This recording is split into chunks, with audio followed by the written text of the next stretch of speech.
Hello friends, welcome to the political philosopher. Friends, आज हम लोग मार्क्सवाद की नई सीरीज़ यानी सेकंड पार्ट पढ़ेंगे उसके बारे में। और यहाँ पे जो हमारी फ्री कोर्स की सीरीज़ चल रही है उसके बारे में आशा करता हूँ कि आप लोग जुड़ गए होंगे सीरीज़ से और आप बेनिफिट्स ले रहे होंगे। ठीक है, तो कल की वीडियो में जो हमने पढ़ा था उसके आगे से हम यहाँ से आज स्टार्ट करने वाले हैं। तो कल में हमने देखा था कि मार्क्सवाद को दो टाइप्स में हमने डिवाइड किया था, एक क्लासिकल मार्क्सिज्म, दूसरा नियो मार्क्सिज्म। ठीक है, तो अलग अलग थिंकर्स थे। हमने मार्क्सिज्म के बारे में थोड़ी सी चर्चा डिस्कस कर लिया था वहाँ पे कि कौन कौन से थिंकर्स से, और फिर नौ मार्क्सवादियों में हमने देख लिया था कि कौन कौन से थिंकर्स इसमें आते हैं। ठीक है, फिर हमने एक बार और एक मैप के थ्रू, एक फ्लो चार्ट के थ्रू हमने सीख लिया था कि क्लासिकल जो मार्क्सिज्म है उसके क्या क्या फीचर्स हैं, क्या क्या थियरीज हैं, इसके क्या क्या सिद्धांत हैं इसके। ठीक है, जिसमें हमने ऐतिहासिक भौतिक, द्वंद्वात्मक भौतिकवाद, डायलेक्टिकल मटेरियलिज्म हमने पढ़ लिया था। फिर हमने हिस्टोरिकल मटेरियलिज्म पढ़ लिया था। और आज हम इसी की चर्चा करेंगे, इसके बारे में क्या साइंटिफिक तरीका है, क्या वैज्ञानिक तरीका मार्क्स ने अपनाया है। ठीक है, फिर नेक्स्ट हम वर्ग संघर्ष पढ़ेंगे, क्लास स्ट्रगल की बात करेंगे। फिर जो है अतिरिक्त मूल्य, ठीक है, सरप्लस वैल्यू की थ्योरी पढ़ेंगे। फिर नेक्स्ट जो हमारा जो सीरीज होगा न्यू मार्क्सिज्म पे लेकर के आएगा वो। और एक मैंने समझाने की कोशिश की, मार्क्स में हम न्यू मार्क्सिज्म भी पढ़ते हैं जिसमें हम ग्रामसी वगैरह को भी पढ़ लेंगे। हालांकि ग्रामसी हमारे टॉपिक में अलग से है। ठीक है, जब थिंकर्स पढ़ेंगे तो हम ग्रामसी को वहाँ पे भी चर्चा करेंगे। बेसिकली हमने जो चीज़ें फर्स्ट वीडियो में पढ़ ली थी वो मैंने आपको थोड़ा सा एक रिवाइज करा दिया है। ठीक है, उम्मीद कर रहा हूँ कि आप लोग वीडियो को आप नोट्स बनाते चले साथ के साथ, क्योंकि पीपीटी अभी मेरे लिए शेयर करना पॉसिबल नहीं हो पा रहा है, क्योंकि पीपीटी पर भी थोड़ी बहुत मुझे कुछ वर्ड्स में करेक्शन करनी है, जैसे कि कुछ वर्ड्स गलत टाइप हो गए हैं। तो मैंने पीपीटी में आपको पहले बता दिया था कि उसको थोड़ा सही करना पड़ेगा। फिर पीपीटी जो है पीडीएफ के फॉर्म में बना दूंगा मैं, बट थोड़ा टाइम लगेगा उसमें। और दूसरी बात तो मैंने एक लोगों को, मेरे फ्रेंड्स हैं, उनको मैंने अपना एक पीडीएफ शेयर किया था। तो पीडीएफ में थोड़ा सा क्या है ना, ये भी वाली जो मैं सेम पढ़ाता हूँ, तो यहाँ पे थोड़ा अब मुझे नया पीडीएफ बनाना पड़ेगा इन सब के लिए, कि जिससे कि थोड़ा स्पेस बैक हो जाए। ठीक है, स्पेस बैक हो जाए जिससे कि आप इसमें स्टेपलर वगैरह कर सकें या फिर आप इसकी बाइंडिंग करवा सकें, जो भी हो। ठीक है, अभी ये पूरे फुल पेज पे है, जिसकी वजह से ये पॉसिबल नहीं हो पा रहा कि इसमें कुछ वर्ड्स कट जा रहे हैं ना। तो मैं इसको बाद में थोड़ा सा सही कर दूंगा, जिससे कि सही तरीके से इतना स्पेस खाली हो जाएगा। और इसको मैं पूरे एक बॉर्डर में कर दूंगा, इसकी वर्डिंग भी थोड़ी सी छोटी कर दूंगा। इसके सेंटेंस जो अभी मैंने इसका फ़ॉन्ट लिया है 18 का है। ठीक है, तो मैं जब पीपीटी बनाऊंगा तो 11 का फ़ॉन्ट कर दूंगा। ठीक है, तो थोड़ी जाहिर सी बात है छोटी हो जाएगी बाद में, लेकिन थोड़ा सा उसमें ज़्यादा टाइम लगेगा। और मैं कोशिश करके प्रोवाइड करा दूंगा। अभी आप लोग प्लीज़ अभी पीपीटी के ऊपर डिपेंड मत रहें। आप जितना सीख सकते हैं वीडियो से सीख लें। आपको सारा कुछ नहीं लिखना होता है इसमें, आप इंपॉर्टेंट चीज़ें लिखें, जो मैं बताता हूँ कि ये चीज़ इंपॉर्टेंट है, तो वहाँ से आप चीज़ों को लिखना स्टार्ट करें। ठीक है, चलिए अब हम बढ़ते हैं अपनी क्लास की तरफ। मार्क्स ने कल हमने पढ़ा था कि ऐतिहासिक विकास की जो स्टेजेस हैं, ठीक है, कितने टाइप्स में डिवाइड किया था, तो उन्होंने 5 टाइप्स में डिवाइड किया था। मैंने बताया था कि कई कई बुक में 4 टाइप्स भी दिया हुआ है, तो हमें 5 टाइप्स ही पढ़ना है। ठीक है, अब देखिए इन पांचों टाइप्स के अलग अलग क्या क्या फीचर्स हैं, किस एज में क्या क्या चीज़ें हुई हैं। ठीक है, तो उन सब एज को हम एक एक करके सीखेंगे। और ये उद्देश्य हमारा नहीं है कि मतलब कि यहाँ से क्वेश्चन इसके अंदर से आता है, तो इसके अंदर से इतना क्वेश्चन नहीं आता। बस क्वेश्चन जो नेट में पूछता है ये सिक्वेंस वाइज पूछता है। ठीक है, पहला, दूसरा, तीसरा, चौथा नंबर और पांचवा नंबर, इसको क्रम वाइज दे देगा। ठीक है, उल्टा आगे पीछे करके दे देता है, तो बोलते हैं इसको सीक्वेंस में लगाओ। तो आपको ये सारी चीज़ें करनी है। ठीक है, चलिए देखिए मैं आपको एक चीज़ बताता हूँ कि जो एशियाई अवस्था या आदिम साम्यवाद की अवस्था है, ठीक है, जो आदिम साम्यवाद है इसको हम आधुनिक साम्यवाद से देख सकते हैं। ठीक है, मार्क्स ने बताया कि जो आदिम साम्यवाद है वो आधुनिक साम्यवाद जैसा ही था। तो ये चीज़ें आप थोड़ा सा इसमें कंपैरिजन कर लेना।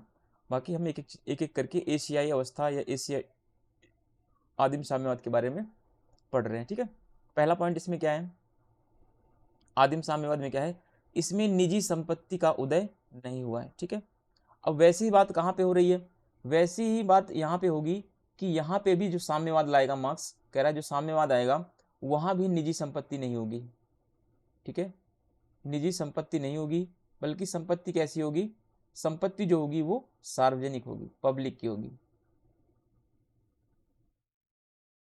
तो ये चीज़ें आप ये थोड़ा सा कंपैरिजन जब करें तो अपना ओपन माइंड करके रखें, ठीक है।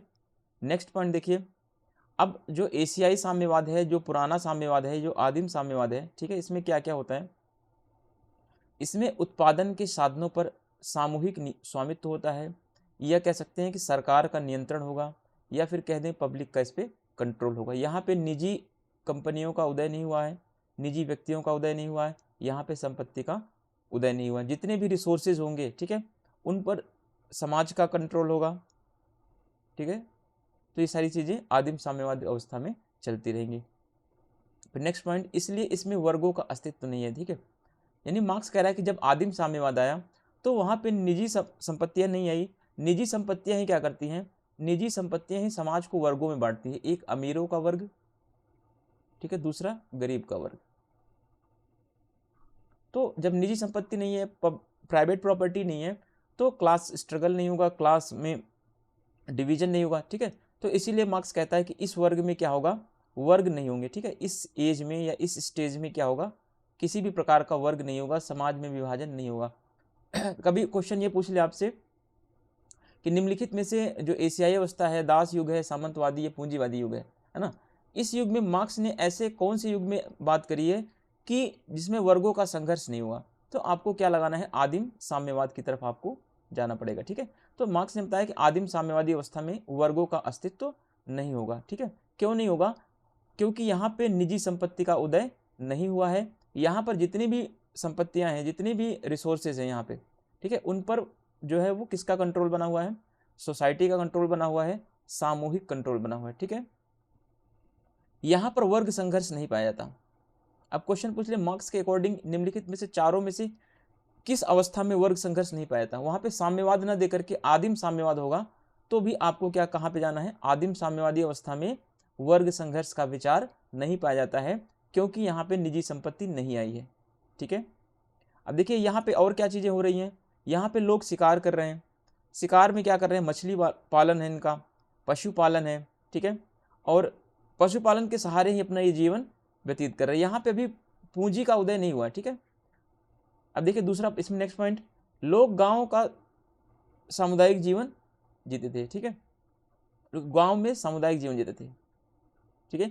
जैसे से पूंजीवाद का विकास होता है, व्यक्ति सामुदायिक जीवन छोड़ करके व्यक्ति अणुवादी समाज में प्रवेश करता है, ये बात ध्यान रखना। तो पूंजीवाद की ये सारी खामियां हैं। जबकि एशियाई साम्यवादी अवस्था में क्या था, यहाँ पे लोग समुदाय में अपना जीवन व्यतीत करते थे, ठीक है, कम्युनिटी में रह के अपना लाइफ जो है उसको अच्छे से जीते थे। फिर इसमें नेक्स्ट पॉइंट देखिए, उनके बीच क्या थे, घनिष्ठ संबंध थे। आज लेकिन देखिए, आज जब जैसे से पूंजीवाद बढ़ रहा है आगे, लोगों के बीच क्या हो रहे हैं, घनिष्ठ संबंध कम हो रहे हैं, ठीक है, घनिष्ठ संबंध कम हो रहे हैं। और रॉबर्ट पुटनम ने, आपने अगर पढ़ा होगा, रॉबर्ट पुटनम ने बताया कि सामाजिक पूंजी जो होती है, ठीक है, सामाजिक पूंजी का विचार किसने दिया था, रॉबर्ट पुटनम ने दिया था। यही सामाजिक पूंजी क्या करती है, हमें एकता में बांध के रखती है, ठीक है, हमारे समाज को एकता में बांध के रखती है। और आज के टाइम में अमेरिका जैसे देशों में यही क्या हो रही है, सामाजिक पूंजी का पतन हो रहा है, ठीक है। अब देखिए नेक्स्ट पॉइंट, यह अवस्था भारत में थी, चीन और अन्य एशिया के देशों में विद्यमान थी, ठीक है, एशिया के देशों में ये व्यवस्था फैली हुई थी, इसीलिए इसका नाम एशियाई अवस्था भी कह सकते हैं। या एशियाई अवस्था अगर ना आकर के आदिम साम्यवाद की अवस्था का नाम दे दे आपको, तो भी क्या है, दोनों बातें एक ही है, ठीक है। इसीलिए मार्क्स ने इसे एशियाई अवस्था कहा है, ठीक है। इतना क्लियर हो गया हो तो अब ये चीज़ें आपको समझने वाली बात है, आप इसको हर चीज़ को आप नोट्स बनाने की कोशिश ना करें, ठीक है। अब जैसे मैंने बताया, एक दो पॉइंट्स आप नोट्स बना लें। जैसे नोट्स में आप क्या ऐड करेंगे, इस स्टेज में निजी संपत्ति नहीं आई, ठीक है, इस स्टेज में क्या था, सामूहिक स्वामित्व था किसी भी प्रॉपर्टी में। अब यहाँ पे वर्गों का संघर्ष नहीं था, संघर्ष नहीं पाया था, बस इतना आपको याद रखना है, ठीक है। इसी में से क्वेश्चन पूछेगा। अभी ये सब इतना डीप में नहीं जाएगा, मैंने आपको समझाने के लिए बहुत सारे पॉइंट्स ऐड कर दिए, जिससे कि आपको ये ना फील हो कि क्रैश कोर्स के जैसा पढ़ाया जा रहा है, फ्री में पढ़ा रहे हैं। तो सर बिल्कुल नहीं, हमें समझाएंगे, तो ये ऐसी बिल्कुल भी बात नहीं है, आप फ्री का कोर्स मत समझ के पढ़िए इसको, ठीक है।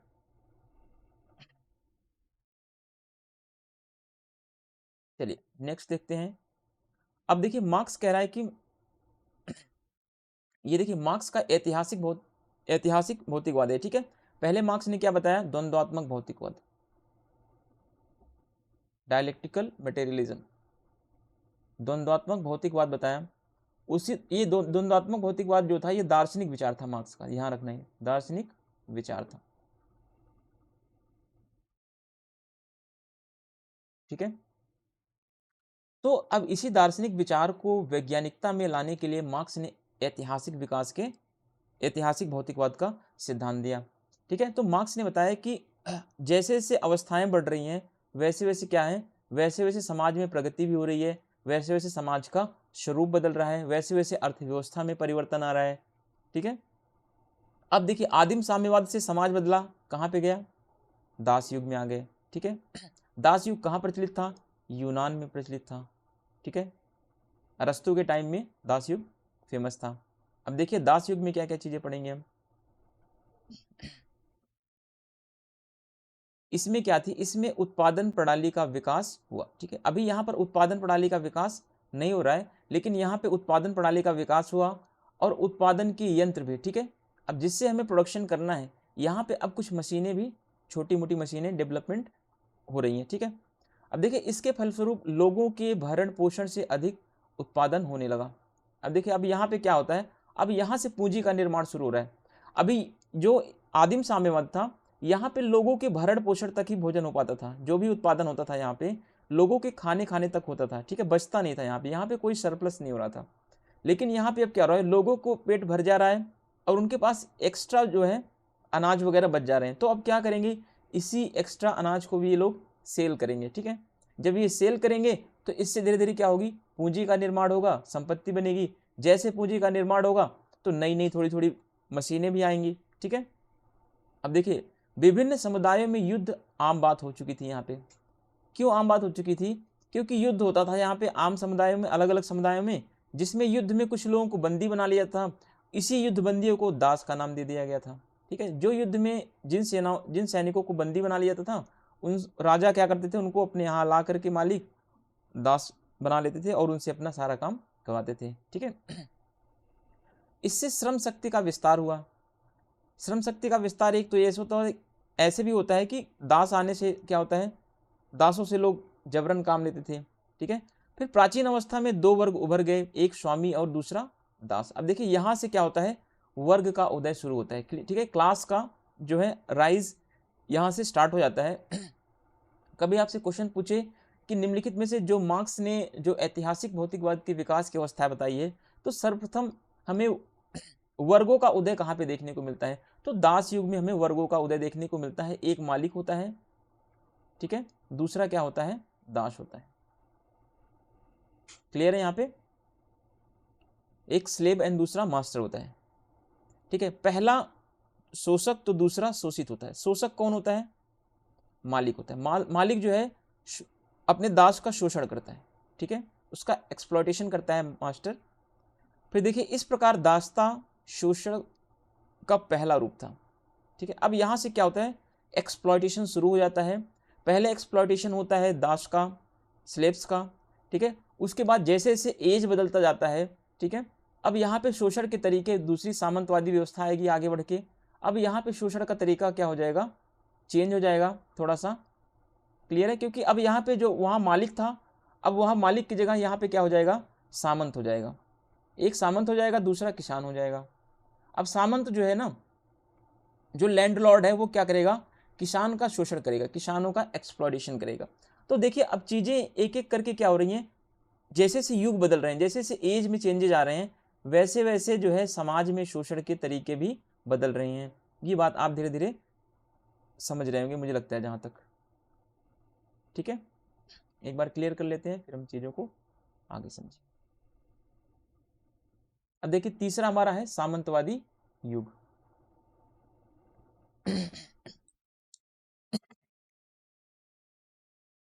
देखिए सामंतवाद में क्या होता है, एक बार वीडियो चेक कर लूं पहले, नहीं तो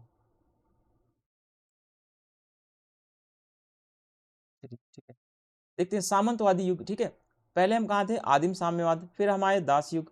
दास युग में वर्गों का उदय हुआ। ठीक है, क्लास बनी। अब अब यहाँ पे एक नया वर्ग आएगा। अब यहाँ मालिक की जगह कौन आएगा, सामंत आ जाएगा। सामंत दूसरा आ जाएगा किसान। ठीक है, अब सामंतवादी व्यवस्था में क्या होगा, अब यहाँ पे क्या होगी, जो यहाँ पे थोड़ा बहुत उत्पादन हो रहा था, जो यहाँ पे सरप्लस हो रहा था, खाने के बाद थोड़ा थोड़ा चीजें बच रही थी जो, वो सेल करते थे। लेकिन अब यहाँ पे ज्यादा हमारे पास सामान बचेगा, ज़्यादा संसाधन बचेंगे, ज़्यादा अनाज होगा, तो हम ज़्यादा सेल करेंगे। ठीक है, अब देखते हैं यहाँ पे क्या होता है। यह अवस्था कृषि पर आधारित थी। ठीक है, सामंतवादी युग कैसी थी, यह कृषि प्रधान थी। ठीक है, it is based on agriculture. ठीक है, क्लियर है। अब इसमें देखिए, सामंत वर्ग भूमि के क्या थे, स्वामी थे। यानी सामंत जो थे वो लैंड लॉर्ड थे। ठीक है, उन्होंने अपनी जमीनें किसको दे रखी थी, किसानों को दे रखी थी। अब इस अवस्था में भी दो परस्पर विरोधी वर्ग उत्पन्न होते हैं। यहां भी एक सामंत वर्ग है, दूसरा उनके खेतों में काम करने वाला कृषक दास या किसान कह सकते हैं। ठीक है, तो दो वर्ग यहां पे भी आते हैं। जैसे दास युग में दो वर्ग थे, एक मालिक था, दूसरा दास था। ठीक है, रुकिए एक मिनट में आपको यहाँ पे वर्गों को एक बार लिख देता हूं अच्छे से। एक तो ये मिटाना थोड़ा सा मुश्किल है बहुत, डिजिटल बोर्ड में थोड़ा सा ये होता है ना, एक बार में टच करो सारा क्लियर हो जाता है।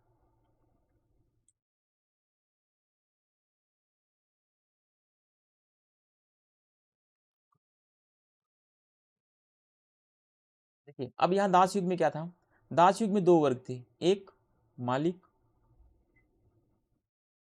दूसरा दास। ठीक है, अब सामंतवाद में क्या आ गया, सामंतवाद में एक आ गया सामंत, यानी कि लैंड लॉर्ड इसे बोलते हैं। दूसरा आ गया कृषक या किसान। ठीक है, अब शोषण का तरीका क्या होगा, चलता रहेगा ऐसे। ठीक है, अब देखिए इसमें अब क्या होता है, यहाँ पे कृषि दासों की स्थिति दासों जैसी ही थी यहाँ पे। क्योंकि जो लैंड लॉर्ड होते थे वे क्या करते थे, किसानों से अपनी भूमि पर जबरन खेती करवाते थे, और उस खेती के बदले, ठीक है, जो कृषि दास थे उनकी मेहनत के बदले जो जमींदार होते थे, जो लैंड लॉर्ड होते थे, उनको उतना नहीं देते थे जितना कि वो मेहनत करते थे। अब देखिए, सामंतवादी अवस्था में हस्तशिल्प से चीजें बनाई जाती थी। यानी जो लैंडलॉर्ड सिस्टम था यहाँ पे, ठीक है, इस व्यवस्था में क्या था, चीजें मैक्सिमम कैसे निर्माण हो रही है, कैसे चीजें प्रोडक्ट हो रही हैं, तो हाथों से हो रही है। ठीक है, हैंडमेड है यहाँ पे, चीजों का उत्पादन कैसा हो रहा है, हाथों से हो रहा है। अब जैसे ही अब आगे बढ़ेंगे, पूंजीवाद में बढ़ेंगे, तो पूंजीवाद में चीजों का उत्पादन कैसे होगा, मशीनों के द्वारा होगा। ठीक है, अब देखिए यहाँ पे उनका व्यापार भी होता है। अब जो चीजें जो किसान बना रहे हैं हाथों से, अपने जो उगा रहे हैं, जो कुछ भी बना रहे हैं, ठीक है, तो उनका व्यापार हो रहा है। इसके कारण कुछ शहरों का भी क्या होता है, धीरे धीरे विकास होता है। अब यहाँ से सिटी का डेवलपमेंट शुरू हो जाता है। क्यों, क्योंकि अब यहाँ पे ट्रेड शुरू हो गया प्रॉपर तरीके से। ठीक है, एक सिटी से दूसरी सिटी में ट्रेड स्टार्ट हो चुका है, तो व्यापार होने के कारण क्या हो रहा है, अब चीजें आगे बढ़ रही हैं। ठीक है, अब इसके बाद कौन सा एज आएगा, सामंतवाद के बाद अब आएगा यहाँ पे हमारा जो नेक्स्ट एज है, पूंजीवाद या कैपिटलिज्म आएगा यहाँ पे। ठीक है, कैपिटलिज्म आएगा। कैपिटलिज्म में अब क्या होगा, अब जो यहाँ पे चीजें हो रही थी, हाथों के द्वारा प्रोडक्शन हो रहा था, अब यहाँ पे मशीनों के द्वारा होगा। ठीक है, अब यहाँ पे पहली चीज क्या होगी, भाप का इंजन आ गया। ठीक है, जेम्स वॉट का नाम सुना आप लोगों ने। ठीक है, जेम्स वॉट ने भाप का इंजन बना दिया। ठीक है, स्टीम इंजन का इन्होंने इन्वेंशन कर दिया। अब यहाँ पे देखिए, उत्पादन में मशीनों का उपयोग शुरू हो चुका है। आज कैसा युग है, आज जो प्रोडक्शन हो रहा है मैक्सिमम चीजें मशीनों के द्वारा हो रही है। ठीक है, इसके साथ ही एक नए वर्ग का उदय होता है। यह वर्ग कौन था, पूंजीपति। अब यहाँ पे पूंजीवाद में क्या होगा, एक वर्ग होगा पूंजीपति, दूसरा वर्ग कौन सा होगा, मजदूर। ठीक है, अब ये पूंजीपति क्या करेगा, जो पूंजीपति होगा ये मजदूर का हमेशा शोषण करता रहेगा। वैसे ही सामंतवादी युग में सामंत क्या करेगा, कृषकों का शोषण करेगा। वैसे ही दास युग में मालिक क्या करेगा, दास का शोषण करेगा। ठीक है, लेकिन यहाँ पे आदिम साम्यवाद में ना तो दास है, ना ही मालिक है, ना ही कोई वर्ग है, ना ही कोई पूंजी है यहाँ पे। ठीक है, जितने भी संसाधन हैं उन साधनों पर किसका नियंत्रण है? सरकार का या पूरे समाज का नियंत्रण। ठीक है, तो ये थोड़ा सा डिफ्रेंसिएशन करना चीजों को, अगर ये आप सीख गए तो आप मान के चलिए मार्क्स को आप सीख जाएंगे अच्छे से।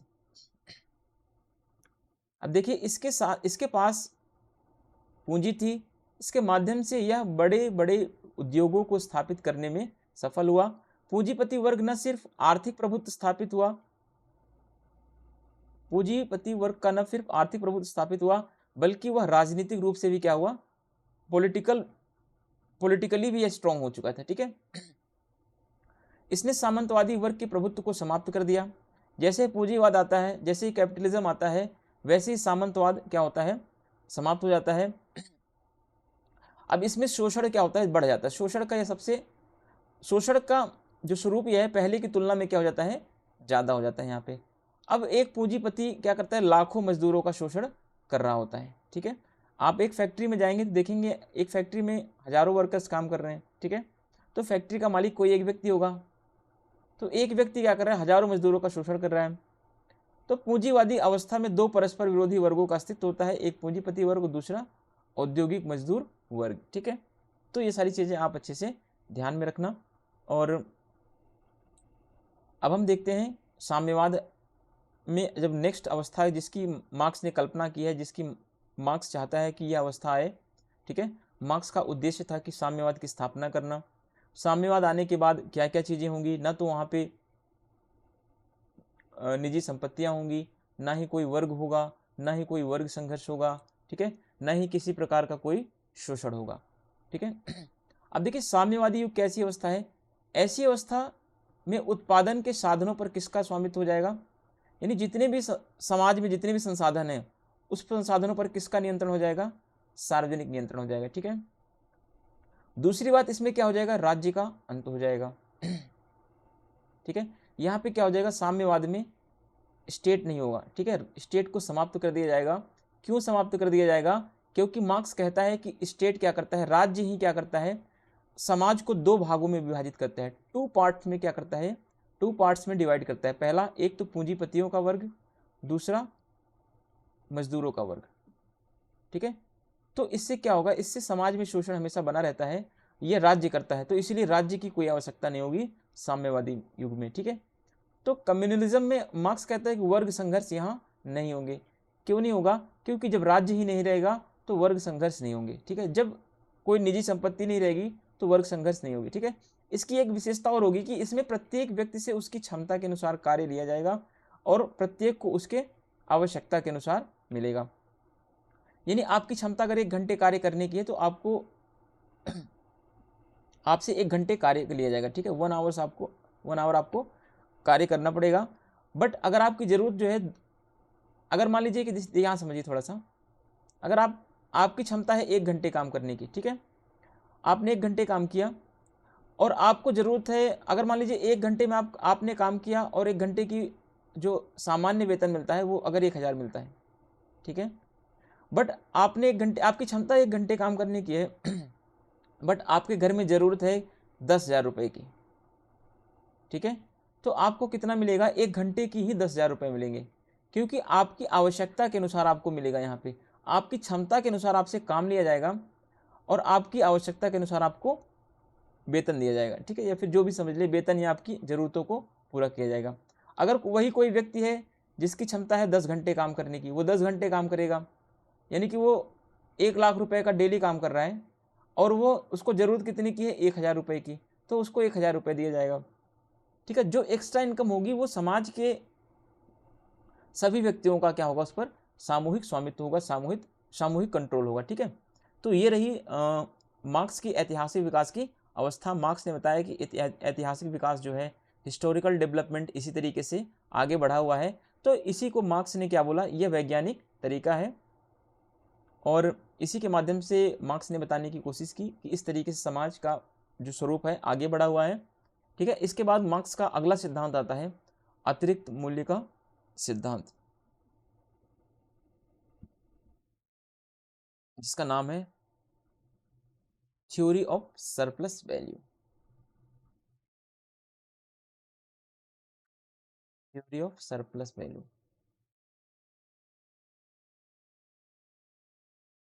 ठीक है, अतिरिक्त मूल्य का सिद्धांत क्या है ये?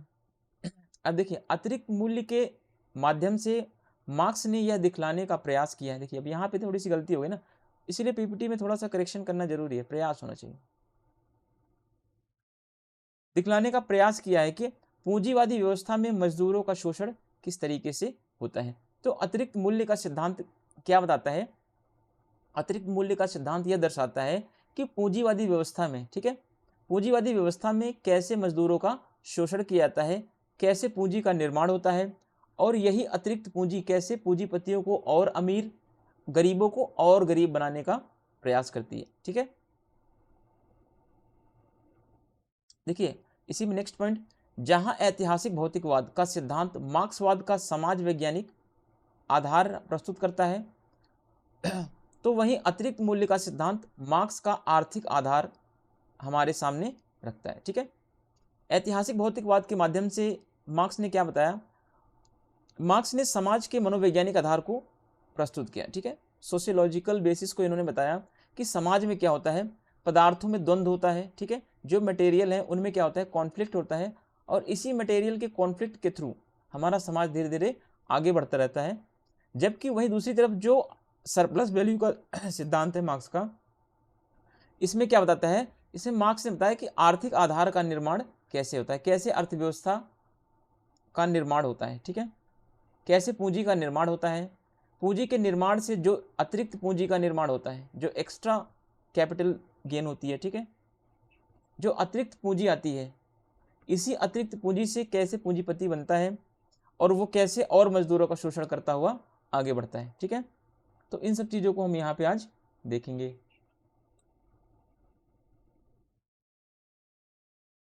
अब देखिए हम पढ़ रहे हैं अतिरिक्त मूल्य का सिद्धांत, थियरी ऑफ सरप्लस वैल्यू। ठीक है, अब देखिए इसमें यह सिद्धांत विशेष रूप से पूंजीवाद या कैपिटलिज्म के अंतर्गत कामगारों की शोषण की प्रकृति को स्पष्ट करता है।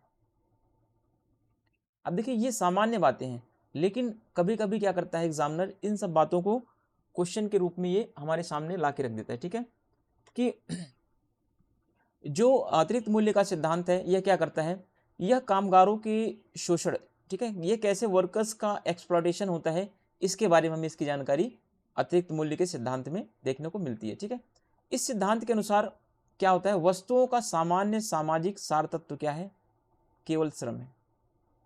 देखिए अब हमें जो ये सिद्धांत हमें पढ़ते हैं, ठीक है, कौन सा सिद्धांत? अतिरिक्त मूल्य का सिद्धांत। अतिरिक्त मूल्य के सिद्धांत में हमने ये देखा कि कोई भी वस्तु होगी, ठीक है, समाज में कोई भी वस्तु है, कोई भी वस्तु है, तो उस वस्तु का मूल्य तब तक नहीं है जब तक कि उसमें कोई श्रम नहीं मिला हुआ है, जब तक कि उसमें कोई लेबर नहीं लगा हुआ। ठीक है, अगर जैसे मान लीजिए जमीन पड़ी है, जमीन खाली है, ठीक है, इसमें कोई वर्कर नहीं है, कुछ भी नहीं हो रहा, तो ये इस जमीन का कोई मूल्य नहीं है, कोई वैल्यू इसकी नहीं है। ठीक है, जैसे ही इसमें किसान अपना श्रम लगा देता है, ठीक है, तो श्रम से कुछ उत्पादन होता है, और इसी उत्पादन से क्या होता है, अतिरिक्त मूल्य का निर्माण होता है। अतिरिक्त मूल्य का मतलब पूंजी।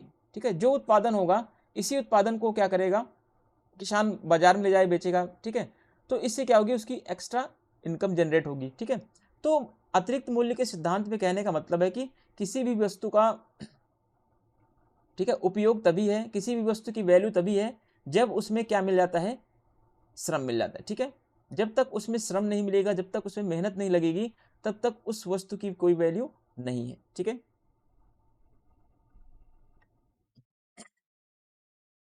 अब देखिए केवल श्रम ही एक ऐसा तत्व है जो समाज के लिए मूल्य का सृजन करता है। ठीक है, labour is the only element that creates value for society.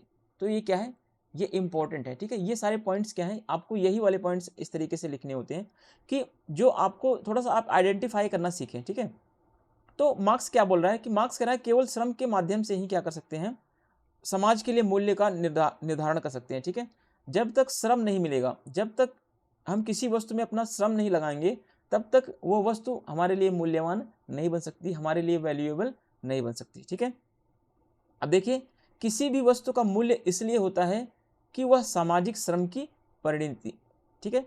यानी कि कोई भी वस्तु अगर मूल्यवान है, ठीक है, किसी भी वस्तु का अगर कोई प्राइस है, उसका कोई वैल्यू है, वो क्यों वैल्यू है उसका, क्योंकि उसमें सोशल लेबर लगे हुए हैं, ठीक है, उसमें सामाजिक श्रम लगा हुआ है। अगर समाज का श्रम किसी भी वस्तु में नहीं लगेगा तो वो चीज़ क्या है, वैल्यूएबल नहीं होगी, ठीक है। अब जैसे मैंने मान लीजिए कि पीपीटी बना दिया, अगर मैं इसको पढ़ाऊँ ना, तो क्या, जब तक मैं इसमें अपना श्रम नहीं दूंगा तो ये क्या कोई देखेगा, नहीं देखेगा ना। तो इसीलिए क्या कहते हैं, इसमें श्रम लगाना किसी भी वस्तु में जरूरी होता है। अब देखिए यहाँ पे दो चीज़ें समझना है हमें, एक होती है वैल्यू और एक होती है प्राइस, ठीक है। वैल्यू कभी भी प्राइस नहीं होती है, ठीक है, वैल्यू अलग चीज़ होती है और प्राइस क्या है, अलग होता है, ठीक है। अब देखिए प्राकृतिक वस्तुओं जैसे जमीन, जमीन का अपने आप में कोई मूल्य नहीं होता है, होता है, ठीक है, जमीन का कोई अपने आप में वैल्यू नहीं होता, ठीक है। अगर उसी जमीन में हम अपना श्रम लगा दें, असर उसी जमीन में हम अपनी फैक्ट्री लगा दें, ठीक है, अगर उसी ज़मीन में हम अपना खेत बना लें, उसी ज़मीन को, उसमें कुछ रिसोर्सेज उत्पादन करने लग जाएं, तो उसी का क्या हो जाएगा, उसी ज़मीन की फिर वैल्यू बढ़ जाएगी, ठीक है। तो ये सारी चीज़ें क्या हैं कि मार्क्स ये बताने की कोशिश कर रहा है कि किसी भी वस्तु का, चाहे कोई भी वस्तु हो, ठीक है, उसका मूल्य तब तक नहीं होगा जब तक कि उसमें श्रम का योगदान नहीं होगा। अगर हम किसी भी वस्तु में श्रम मिला देते हैं तो वह वस्तु क्या हो जाएगी, अपने आप मूल्यवान बन जाएगी, ठीक है। इसीलिए ब्रिटिश अर्थशास्त्री डेविड रिकार्डो, ठीक है, रिकार्डो की तरह मार्क्स यह स्वीकार करते हैं कि मूल्य का एकमात्र स्रोत क्या है, श्रम है। किसी भी वस्तु का कोई अगर मूल्य है, कोई प्राइस बनी है उसकी, तो क्यों बनी है, क्योंकि उसमें क्या लगा हुआ है, श्रम लगा हुआ है, ठीक है। अगर कोई भी थिंग्स है, कोई भी गुड्स है, अगर उसके प्राइस है कुछ 2 रुपये, 10 रुपये, 10,000, ठीक है, तो उसकी प्राइस क्यों है, क्योंकि उसमें क्या लगा हुआ है, हमारा लेबर लगा हुआ है, हमारा श्रम लगा हुआ है, क्लियर है। अगर मान लीजिए यहाँ पे लोहा टूटा सा पड़ा हुआ है, लोहा पड़ा हुआ है, ठीक है, एक आयरन की रॉड है ये, अगर इस आयरन की रॉड में हमने अपना श्रम लगाया, अपनी मेहनत लगाई, और इस आयरन की रॉड से हमने एक कार बना के तैयार कर दी है, ठीक है, तो इस कार की क्या हो जाएगी, प्राइस हो जाएगी, इस कार का क्या हो जाएगा, इस गाड़ी का मूल्य बन जाएगा, ठीक है। फिर जब तक हम इसमें श्रम नहीं लगाएंगे तब तक कुछ भी नहीं हो सकता उसमें, ठीक है। श्रम जिस वस्तु का उत्पादन करता है उसके दो मूल्य होते हैं, ठीक है, एक तो उपयोग मूल्य होता है, यानी यूज वैल्यू होता है, दूसरा एक्सचेंज वैल्यू होता है। देखिए श्रम के माध्यम से, अपने जो वर्क के माध्यम से जिस वस्तु का उत्पादन हम करते हैं उसके दो तरीके के मूल्य होते हैं, एक होता है यूज वैल्यू, दूसरा होता है एक्सचेंज वैल्यू। अब यूज वैल्यू और एक्सचेंज वैल्यू क्या है, ये थोड़ा सा हम समझते हैं। अब देखिए जो एक्सचेंज वैल्यू है ना, इसका निर्धारण कैसे होता है, इसका निर्धारण इससे होता है कि किसी वस्तु के उत्पादन में कितने घंटे का श्रम लगा है, ठीक है। जैसे कि मान लीजिए कि अगर हमने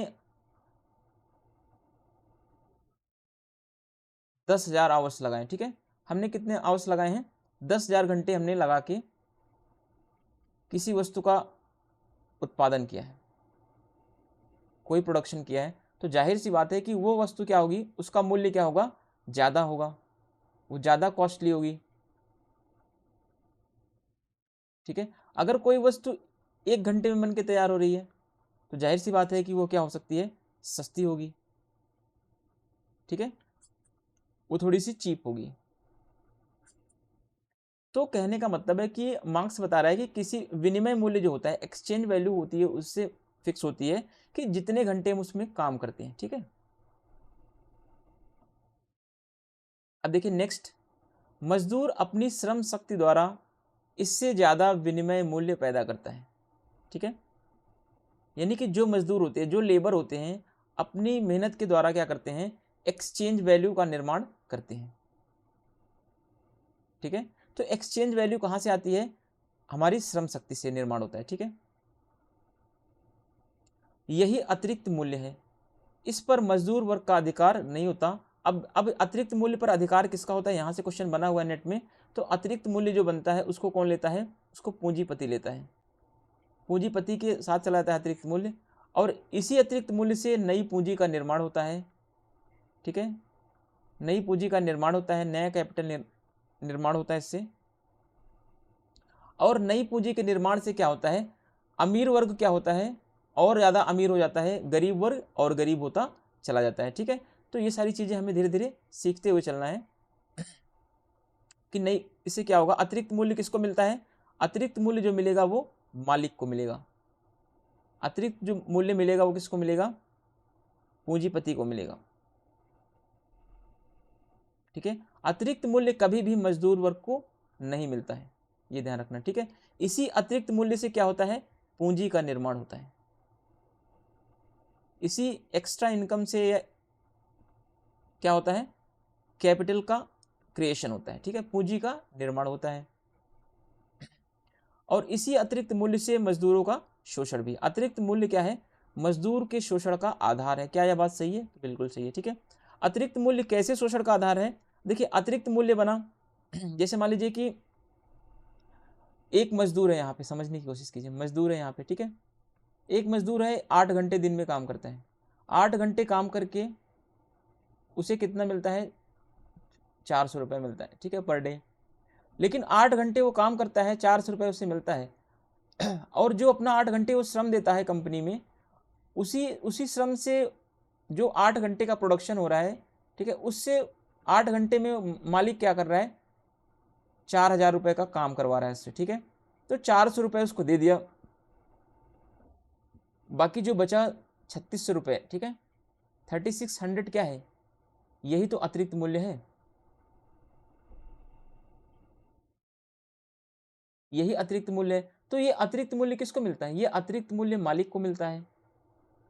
ठीक है, आप अगर देखना चाहें और एग्जाम्पल के थ्रू, जैसे आप किसी कंपनी में काम करते हैं, मान लीजिए आपकी सैलरी वहाँ पे कितनी है, 20,000 रुपये है, 20,000 रुपये सैलरी है आपकी। ठीक है, तो क्या आप वहाँ पे 20,000 रुपये का ही काम करते हो, नहीं। तो इसका सीधा आंसर है नहीं। आपसे वो 2 लाख रुपए का महीने में काम करवाता है। ठीक है, कितने का काम करवाता है, 2 लाख रुपए का काम करवाता है, जिसमें से आपको 20,000 रुपये देता है, बाकी 1,80,000 रुपये जो है वो क्या करता है, वो अपने पास रखता है। यही 1,80,000 रुपये क्या है, अतिरिक्त मूल्य है। ठीक है, यही उसकी सरप्लस वैल्यू है। अब इसी 1,80,000 से वो कितनी फैक्ट्रियाँ बनाएगा अलग अलग जाके, ठीक है, जिसमें हजारों लाखों मजदूर क्या करेंगे, काम करेंगे, और हजारों लाखों मजदूरों का क्या होता रहेगा, शोषण होता रहेगा। ठीक है, तो यही अतिरिक्त मूल्य क्या करता है, मजदूरों के शोषण का कारण बनता है, यही मजदूरों के शोषण का आधार बनता है।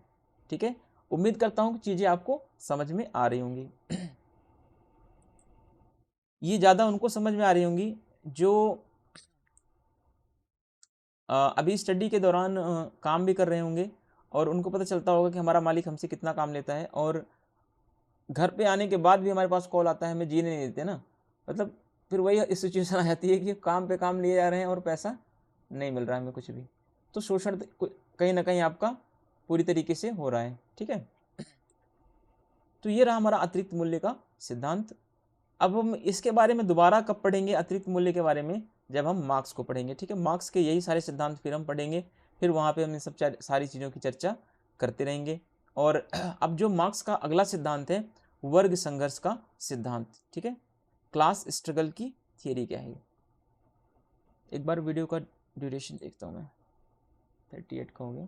ठीक है, तो कोशिश करते हैं कि आज हम इस वीडियो को ख़त्म करते हैं, मार्क्स को। ठीक है, मार्क्सवाद को पढ़ रहे हैं, तो ये पढ़ के फिर हम अगला जो हमारा टॉपिक होगा वो फिर हम 9 मार्क्सवाद पढ़ेंगे। 9 मार्क्सवाद को पढ़ेंगे, न्यू मार्क्सिज्म को पढ़ेंगे। और न्यू मार्क्सिज्म पढ़ के फिर हम कहाँ बढ़ेंगे, हम समुदायवाद नहीं पढ़ेंगे, क्योंकि समुदायवाद जो हमने उदारवाद में पढ़ लिया है। ठीक है, उदारवाद का शायद 5वां पार्ट या 6ठा पार्ट है। ठीक है, उसमें आप 5वां 6ठा पार्ट देखेंगे तो उदारवाद, आपको समुदायवाद वहाँ पे देखने को मिल जाएगा। तो वहाँ पे हम यहाँ अब अगला हम समुदायवाद अलग से नहीं पढ़ेंगे, ये बात आप ध्यान रखें। फिर हम सीधे चलेंगे जो भी हमारा होगा उत्तराधुनिकतावाद, जो भी चीज़ें होंगी वो सब चीज़ें हम देखेंगे। ठीक है, अब देखते हैं वर्ग संघर्ष का सिद्धांत क्या है। मार्क्स और एंगल्स, ठीक है, मार्क्स और एंगल्स ने कम्युनिस्ट मैनिफेस्टो, ये कब आई, सबसे ज़्यादा इंपॉर्टेंट है। तो मार्क्स और एंगल्स की क्या है, ये दोनों ने मिलकर के, एंगल्स कौन था, मार्क्स का कंपेनियन था, मार्क्स का साथी था। ठीक है, मार्क्स का दोस्त था, ये फ्रेंड था इसका। तो मार्क्स और एंगल्स ने दोनों ने मिलकर एक बुक लिखी, कम्युनिस्ट मैनिफेस्टो इसका नाम है। ठीक है, कम्युनिस्ट मैनिफेस्टो। कभी कभी ये पूछ लेता है, तो इंग्लिश और हिंदी दोनों नाम याद रखें। कम्युनिस्ट घोषणा पत्र हिंदी में पूछता है, या फिर इंग्लिश में, इस तरीके से। तो 1848 में आई थी ठीक है, यहाँ पे इसका ईयर मेंशन नहीं, तो 1848 इसको भी आप मेंशन कर लीजिए। में लिखा है, इसमें क्या लिखा गया है कि अब तक का इतिहास जो रहा है, ठीक है, अब तक का समाज का जो संपूर्ण इतिहास रहा है ये कैसा रहा है, वर्ग संघर्ष का इतिहास रहा है। तो वर्ग संघर्ष की जब भी बात आएगी तो आपको कम्युनिस्ट मैनिफेस्टो की बुक याद रखनी पड़ेगी, ठीक है। तो इसी में स्टेटमेंट दिया गया है कि अब तक का संपूर्ण जो इतिहास रहा है समाज का वो कैसा रहा है, वो वर्ग संघर्ष का इतिहास रहा है, ठीक है। क्योंकि मार्क्स ने बताया चाहे वो दास युग हो, चाहे वो सामंतवादी युग हो, ठीक है, चाहे वो पूंजीवादी युग हो, सभी में क्या होता है, वर्ग संघर्ष लगातार बना रहता है। दास प्रथा में क्या होता है, दास और मालिकों के बीच संघर्ष होता है। सामंतवाद में कृषक और किसानों और जमींदारों के बीच।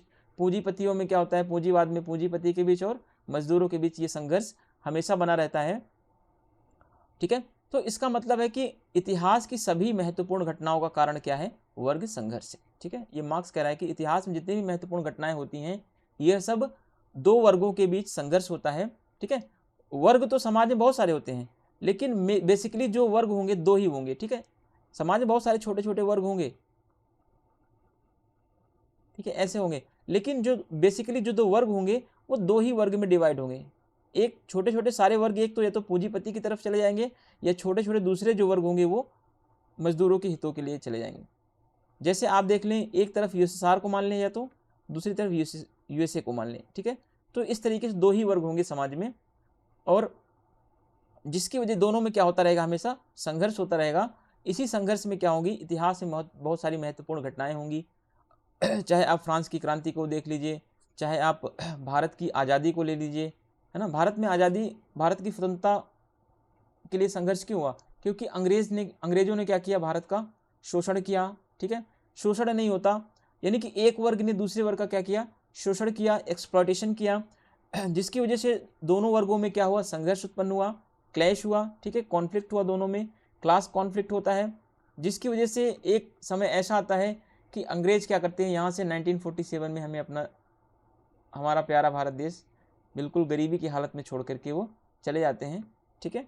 तो क्लास स्ट्रगल हमेशा होता रहेगा, चाहे वो कैसी भी सिचुएशन।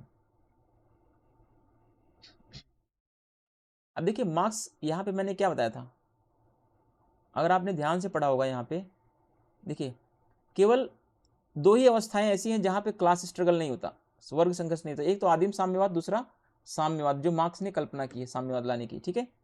इसमें क्या नहीं होता, इसमें वर्गों का अस्तित्व नहीं होता, तो वर्ग संघर्ष भी इसमें नहीं पाया जाता। अब देखिए यहाँ पे, अब वर्ग संघर्ष हम पढ़ रहे हैं ना, वर्ग संघर्ष पढ़ रहे हैं।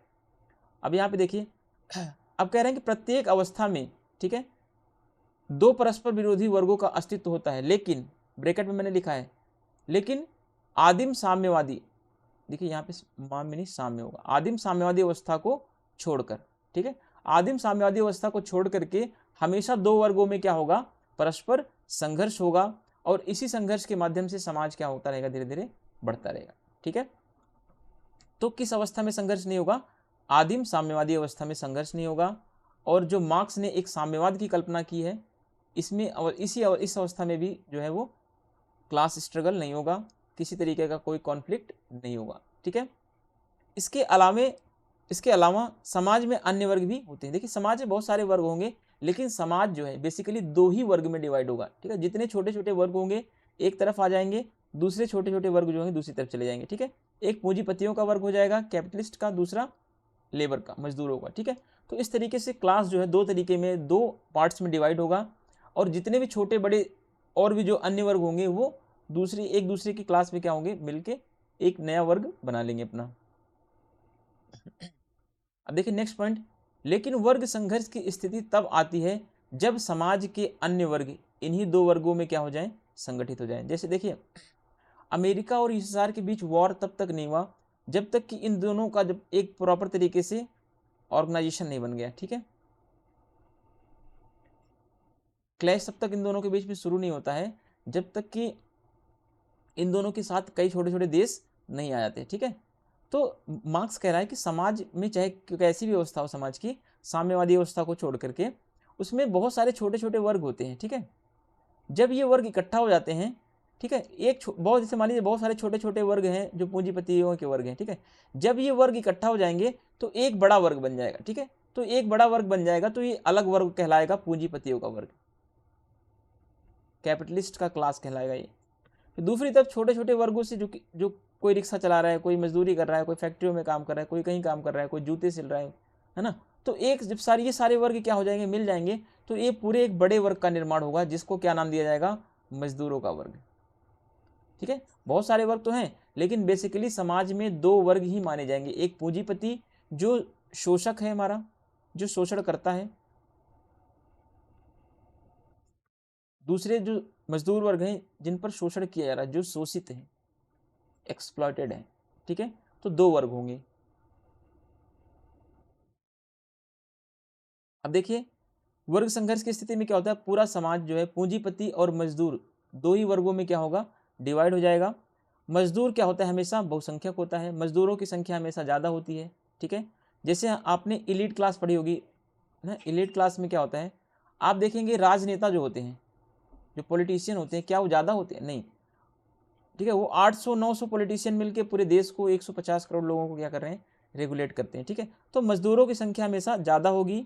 ठीक है, कभी क्वेश्चन आ जाए मजदूर अल्पसंख्यक होते हैं, तो ये क्वेश्चन गलत हो जाएगा। ठीक है, मजदूर कभी भी माइनॉरिटी में नहीं होते हैं। ठीक है, मजदूर हमेशा क्या होंगे, मेजोरिटी में होते हैं, यानी इनकी संख्या हमेशा ज़्यादा होती है।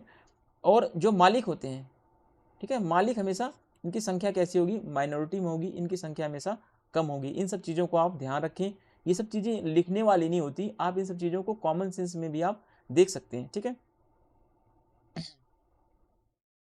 अब देखिए, वह क्रांति के द्वारा राज्य सत्ता पर नियंत्रण स्थापित कर लेता है और पूंजीपति व्यवस्था का अंत कर देता है। कौन? वह मतलब मजदूर वर्ग। ठीक है, मजदूर क्रांति के द्वारा क्या करता है, राज्य की सत्ता यानी स्टेट की जो अथॉरिटी है उस पर अपना कंट्रोल बना लेते हैं मजदूर। ठीक है, जब वर्ग संघर्ष होगा दो वर्गों में, जब पूंजीपतियों में और मजदूरों में संघर्ष होगा, तो मजदूर वर्ग क्या करेंगे, मजदूर वर्ग जो है वो पॉलिटिकल सिस्टम को अपने अंडर में ले लेंगे। ठीक है, और उस पर अपना कंट्रोल बना लेंगे, जिसमें क्या होगा, जिसमें पूंजीवादी व्यवस्था जो कैपिटलिस्ट सिस्टम है वो धीरे धीरे क्या होगा, समाप्त हो जाएगा, और एक ऐसी अवस्था आएगी जिस अवस्था को क्या नाम दिया जाएगा, सर्वहारा वर्ग की तानाशाही का नाम दिया जाएगा, जिसका नाम है डिक्टेटरशिप ऑफ द प्रोलिटरेट। ठीक है, सर्वहारा वर्ग की तानाशाही क्या है, कभी क्वेश्चन आपसे कोई पूछ ले, कोई इंटरव्यू में पूछ ले कि सर्वहारा वर्ग की तानाशाही क्या है। सर्वहारा वर्ग की तानाशाही का मतलब है कि समाज में पूंजीपति और मजदूरों के बीच संघर्ष होगा, जिसमें मजदूर वर्ग क्या करेंगे, पूंजीपति वर्ग को, ठीक है, समाप्त करके राज्य पर नियंत्रण स्थापित कर लेंगे।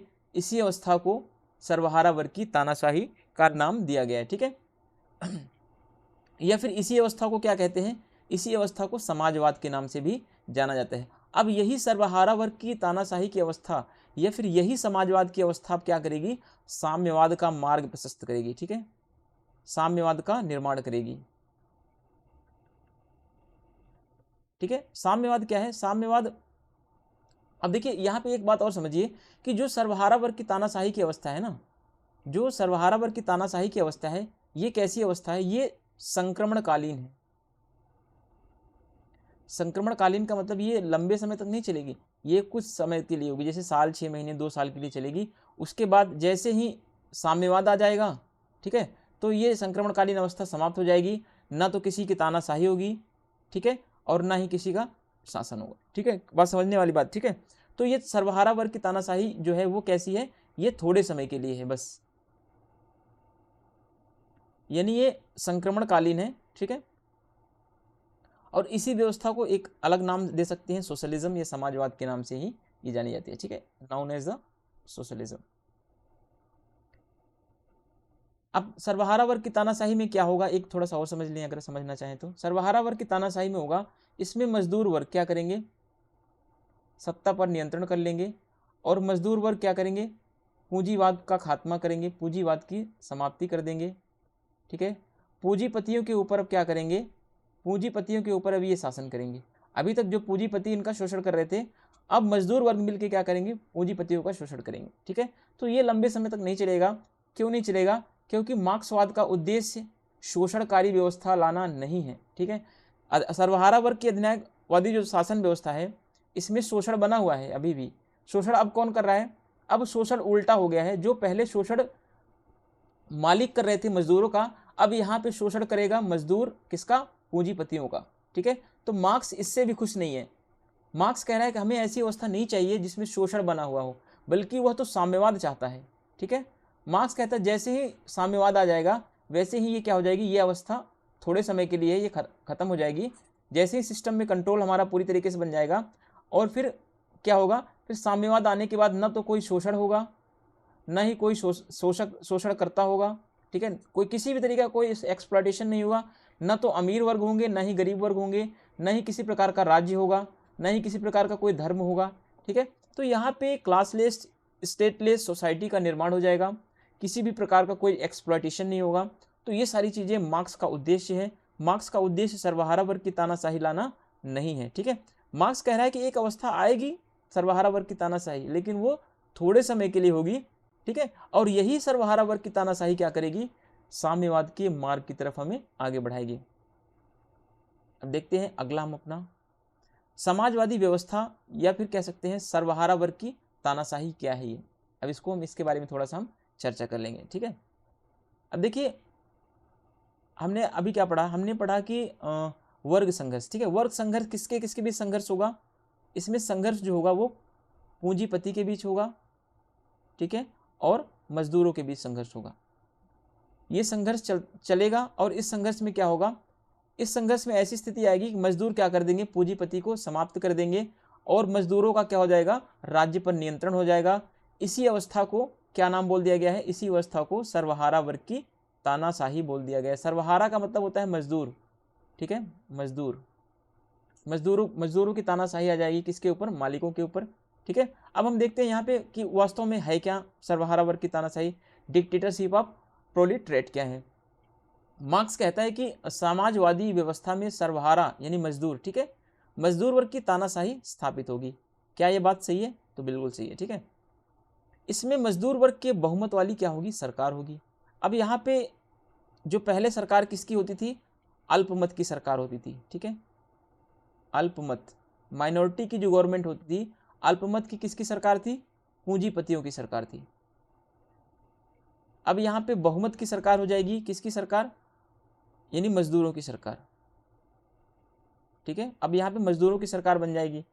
अब यह समाज को बुनियादी रूप से बदलने का काम करेगी। देखिए ये थोड़े समय के लिए है, अब थोड़े समय में इसका काम क्या होगा कि समाज का जो बुनियादी ढांचा है, ठीक है, जो बेसिक स्ट्रक्चर है, ये तानाशाही, ये मजदूरों वर्ग का क्या करेगा, तानाशाही धीरे धीरे समाज को बदलने का प्रयास करेगा।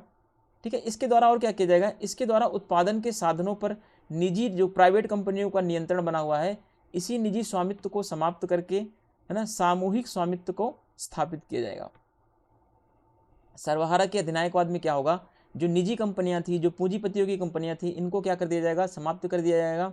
अब समाज में जितने भी संसाधन होंगे, जितने भी सोसाइटी में, स्टेट में जितने भी रिसोर्सेज होंगे, उन रिसोर्सेज पर किसका कंट्रोल होगा, उन संसाधनों पर पूरे समाज का कंट्रोल, पूरे समाज का नियंत्रण स्थापित हो जाएगा। ठीक है, अब यहाँ पे न तो कोई निजी संपत्ति होगी, ठीक है, ना ही कोई प्राइवेट प्रॉपर्टी होगी। इस प्रकार से क्या होगा फिर, अब इसमें न तो जब प्राइवेट प्रॉपर्टी नहीं होगी, जब यहाँ पे न तो कोई मालिक होगा न ही कोई मजदूर होगा, तो कहीं ना कहीं फिर इस अवस्था में क्या होगा, शोषण भी नहीं होगा, तो शोषण समाप्त हो जाएगा ऐसी अवस्था में। ठीक है, अब ये बनाने की कोशिश कौन कर रहा है, तो ये सर्वहारा वर्ग ऐसा प्रयास कर रहा है। ठीक है, क्योंकि अब सर्वहारा वर्ग क्या कर रहे हैं, यहाँ पे सर्वहारा ने, प्रोलेटरिएट ने यहाँ पे अपनी सरकार बना ली है। अब वो धीरे धीरे ये सारी चीज़ें व्यवस्थित करने की कोशिश कर रहा है। जैसे ही साम्यवाद को वो स्थापित कर लेगा, ठीक है, तो सर्वहारा वर्ग का जो ये शासन चल रहा है, ये भी क्या हो जाएगा, समाप्त हो जाएगा। ठीक है, अब देखिए उत्पादन प्रक्रिया में सभी क्या करेंगे, भाग लेंगे। जो अभी तक केवल मजदूर लोग क्या करते थे, प्रोडक्शन में लगे हुए थे, अब सभी लोग भाग लेंगे। यहाँ पे ना तो कोई मजदूर होगा और ना ही कोई मालिक होगा। ठीक है, अब सर्वहारा वर्ग की तानाशाही की स्थिति जब आएगी, तो उसमें उत्पादन की प्रक्रिया में, यानी किसी भी वस्तु का निर्माण करना है, किसी भी वस्तु का, किसी भी गुड्स का प्रोडक्शन करना है, तो उसमें सभी लोग, जितने भी स्टेट में लोग रह रहे हैं, सभी क्या करेंगे, पार्टिसिपेशन करते रहेंगे। ठीक है, अब इस व्यवस्था में प्रत्येक व्यक्ति को उसकी क्या हो गई, क्षमता के अनुसार कार्य करेगा और उसको कार्य के अनुसार अपना वेतन मिलेगा। अब यहाँ की क्या विशेषता है, अब देखिए ये जो सर्वहारा की तानाशाही है, या फिर हम कह लें समाजवादी व्यवस्था, दोनों का नाम क्या है, एक है समाजवाद। समाजवादी व्यवस्था, ठीक है। समाजवादी व्यवस्था, सर्वहारा की तानाशाही व्यवस्था और साम्यवाद, थोड़ा सा अंतर है, ठीक है। साम्यवाद क्या है? सर्वहारा की तानाशाही से आगे की अवस्था है वो, ठीक है। समाजवादी व्यवस्था से अगली अवस्था क्या है? साम्यवादी व्यवस्था। अब समाजवादी व्यवस्था में क्या होता है, या फिर सर्वहारा वर्ग की तानाशाही में क्या होता है? इसमें यह होता है कि प्रत्येक व्यक्ति को उसकी अपनी क्षमता के अनुसार काम करना पड़ेगा और जितना वो काम करेगा उसके अकॉर्डिंग वेतन मिलेगा। मान लीजिए कोई व्यक्ति है, वो 4 घंटे काम करता है, 4 घंटे का उसका कितना वेतन मिलेगा? मान लीजिए 400 मिल रहा है, ठीक है। तो ऐसा नहीं कि वो अपनी उसकी क्षमता, अगर उसकी क्षमता 8 घंटे काम करने की, तो वो कितना वेतन ले सकता है? 800 ले सकता है। अगर किसी व्यक्ति की क्षमता है 20 घंटे काम करने की, तो वो आराम से 2000 रुपये क्या कर सकता है? कमा सकता है। तो जितनी उसकी क्षमता होगी वो अपनी क्षमता के अकॉर्डिंग काम करेगा और उसे वेतन कितना मिलेगा? उसके अपने कार्य के अनुसार, ठीक है। अगर दूसरी बात यहाँ पे समझे, अगर किसी व्यक्ति की क्षमता ज़्यादा है, अगर कोई व्यक्ति 1 घंटे में 10,000 रुपये का काम कर रहा है, तो वो 10,000 रुपये उसे मिलेंगे, ठीक है। अगर कोई व्यक्ति 10 घंटे में 1,000 रुपये का काम कर रहा है, तो उसे 10 घंटे में 1,000 रुपये का मिलेगा। तो जितनी जिसकी क्षमताएं होंगी, जिस तरीके से जो कार्य करेगा, उसको उतना वेतन मिलेगा। तो ये समाजवाद है। लेकिन जब साम्यवाद आ जाएगा, तो वहाँ पे व्यक्ति की क्षमता के अनुसार तो काम लिया जाएगा, लेकिन व्यक्ति को उसकी आवश्यकता के अनुसार मिलेगा, ना कि उसके कार्य के अनुसार। ये बात आप ध्यान रखना, ठीक है।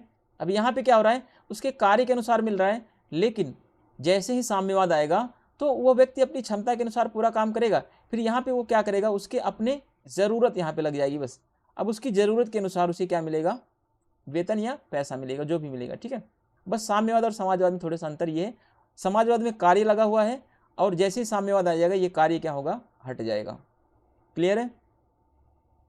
फिर कार्य के अनुसार उसे नहीं, बल्कि उसको जरूरत के अकॉर्डिंग मिलेगा। अब देखिए मार्क्स कहता है कि जो साम्यवाद है, ठीक है, जो साम्यवाद है ये कैसी अवस्था है? विकास की सबसे अंतिम अवस्था है, ठीक है। इसके बाद कोई डेवलपमेंट नहीं होगा, कोई वर्ग संघर्ष नहीं होगा, कोई क्लास नहीं होगा, कोई स्टेट नहीं होगा, ठीक है। तो ये सारी चीज़ें मार्क्स बताने की कोशिश कर रहा है। और वीडियो का ड्यूरेशन इतना बढ़ता चला जा रहा है।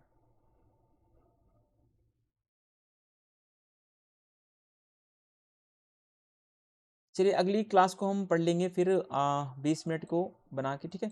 20 मिनट की एक वीडियो मैं छोटी सी और बना दूंगा और फिर उसमें हम ये सारी चीज़ें डिस्कस कर लेंगे। आज की क्लास थोड़ी ज़्यादा बड़ी हो गई है, ठीक है। Thanks for watching. वीडियो को लाइक करें, सब्सक्राइब कर दें और शेयर कर दें और चैनल पे बने रहें प्लीज़, ठीक है। Thanks for watching.